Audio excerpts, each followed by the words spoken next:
كل دولة لها عاداتها وتقاليدها الخاصة، فهي متشابهة، في حين أن البعض الآخر مختلف تماما. ولا أتحدث فقط عن الحرف الفنية والموسيقية وأشياء من هذا القبيل، أن ثقافة المكان تتضمن جوانب من ميزانية الحياة البشرية من بين أشياء أخرى. أنا محمد، وسأعرض عليكم اليوم بعض الأماكن حول العالم بين البلدات والمدن ذات العادات التي لم ترها من قبل. ولكن قبل أن نبدأ، ماذا عن الاشتراك في القناة وتفعيل الإشعارات؟ فهذا يشجعنا على القيام بعمل فيديوهات أفضل لك.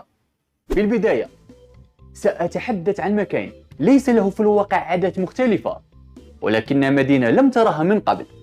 عندما نفكر في مدينة أو بلدة، فإن أول ما يتبادر في الذهن هي مدينة بها القليل من السكان أو الكثير، وعلى بعد 8 كيلومترات من حدود أمريكا الشمالية وداكوتا الجنوبية ونيبراسكا. وهناك طريق ترابي طويلة ينتهي في مدينة مونوي. بالمدينة هناك كنيسة مهجورة من بين أشياء أخرى كثيرة يبدو أنها لا تستخدم عند الكثيرين لعدة سنوات خلت. ولكن داخل أحد مباني القرية تعيش امرأة اسمها إلسا إيلر، مع كل احترام لها لديها 84 عاما. إذن ما هو سر الاختلاف الموجود في هذه المدينة؟ في هذه المدينة هي أن إيلر هي الوحيدة التي تعيش في هذا المكان، مما يجعل المدينة فريدة من نوعها. إلى جانب أنها هي المالكة، فهي الوحيدة التي تقوم بخدمة الزبائن في الحانة. ووفقا للزوار، فهي تقدم أفضل برجر والبطاطس المقلية في المدينة، بالإضافة إلى أنها تحب أيضا صنع فطائر اللحم وتقدم مشروبات ممتازة. على باب البار قامت بوضع لافتة مكتوب فيها: مرحبا بكم في مونوي تافار، المشهور عالميا أبرد بيرة في المدينة. هي المقيم الوحيد في مونوي، أصغر مدينة في العالم، الذي تبلغ مساحتها 210 مترا مربعا.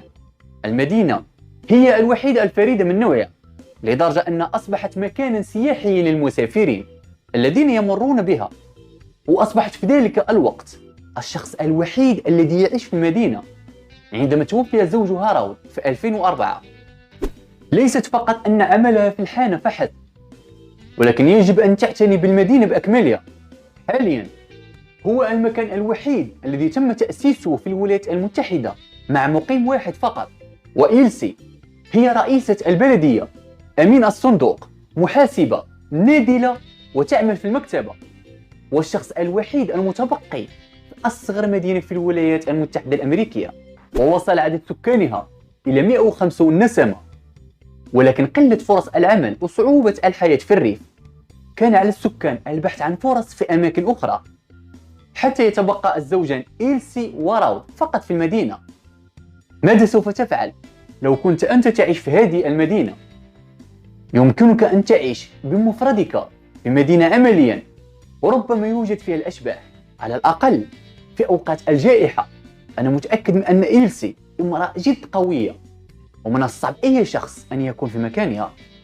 في الهند توجد قرية صغيرة ذات عادات، وأنا متأكد من أنك لم تراها من قبل، تسمى بيبلانتري. تحتفل هذه القرية بطريقة مختلفة بميلاد فتاة.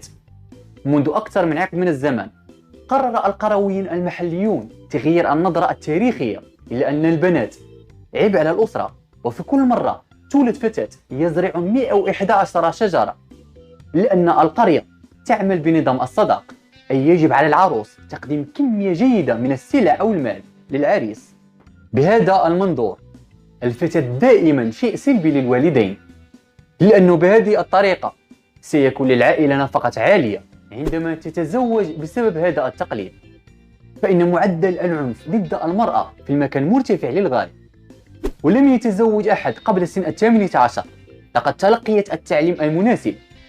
قانون زراعة الغابة لكل فتاة. يجتمع أعضاء القرية معا لإنشاء نوع من التمويل حتى تتمكن هؤلاء الفتيات في المستقبل من الدراسة، وحتى لا يكونوا حملا ثقيلا على نفقة الوالدين. يوجد بالفعل في إندونيسيا قرية تسمى بينكالا، ولمدة 6 أجيال تقريبا كانت هناك نسبة لا تصدق من الأشخاص الذين ولدوا لا يسمعون. حسب السكان المحليين هذه النسبة مرتفعة بسبب لعنة بالفعل، ويقولون الخبراء أن كل هذا هو نتيجة لتقاليد سحرية تنتقل من جيل إلى جيل لتجنب 50 طفلا في المجتمع بطريقة مختلفة عن الأماكن الأخرى في العالم، لما يقرب من 3000 من سكان القرية. أكثر من النصف يعرفون كيفية التحدث بلغة إشارة فريدة، والتي تعد حاليا الوسيلة الرئيسية. إن التواصل بين الأشخاص الذين يعيشون في القرية أو يعانون من الصمم في القرية هو امتياز عمليا، حيث يلتزم المعلمون بتعلم لغة الإشارة حتى لو كانوا يسمعون جيدا، حتى يتمكن الجميع من تعلم اللغتين المختلفتين ويكون التعليم أكثر شمولا. وإذا كان يمكن أن يكون مثالا لبقية العالم، فهو ليس معيارا لما يعنيه العيش في هذا المجتمع. على سبيل المثال، يجب أن تكون مدينة كاميكاتسو جنوب غرب اليابان في هذا المكان، فهي لا تنتج القمامة في الواقع، فهي تقسم القمامة إلى 45 نوعا في وسط المدينة. ومن الممكن العثور على صناديق من المنتجات المختلفة مثل غطاء معدني وقنينة الزجاج، الحديد والألمنيوم والجرائد الورقية وما إلى ذلك. ولكن هذا لن يكون سببا في كثرة القمامة. بالنسبة لسكان المدينة، هذا هو الشيء الصحيح الذي يجب فعله حتى يتمكنوا من محاولة الوصول إلى هدفهم، إلى مجتمع صفر نفايات. هناك الحلم الذي أصبح قريبا، لأنهم وصلوا بالفعل إلى هدف 80% قبل بضع سنوات. قام سكان المدينة بإزالة القمامة مثل أي مدينة أخرى. ذات يوم أدركوا أنهم بحاجة إلى القيام بذلك بشكل مختلف في عام 2003. ثم بدأ السكان في خطة صفر نفايات. في البداية كان من الصعب عليهم، لا أحد لديه عادة غسل القمامة القابلة لإعادة التدوير وتنقسم إلى فئات. ولكن اتضح أن الفكرة نجحت في صنع المجوهرات والملابس وأشياء أخرى يراها الناس. لم يعد هناك حاجة لتركهم في متجر إعادة التدوير واستبدالهم بأشياء أخرى تركها الآخرون بدون تكلفة. هناك أيضا مصنع ينتج فيه الناس منتجات غير مرغوب فيها، أي بالإضافة إلى إعادة تدوير القمامة فإنه يوفر أيضا وظائف في المدينة. يوجد في الصين مدينة يحب العديد من الرجال أن يعيشوا فيها، هي دونغوان، مدينة كبيرة يبلغ عدد سكانها 8 ملايين نسمة. ما يلفت الانتباه في هذا المكان هو العدد الغير متناسب بين النساء ونقص الرجال، أمر طبيعي جدا، فبعض الرجال لديهم 3 حبيبات. لماذا يحدث هذا؟ الجواب بسيط للغاية.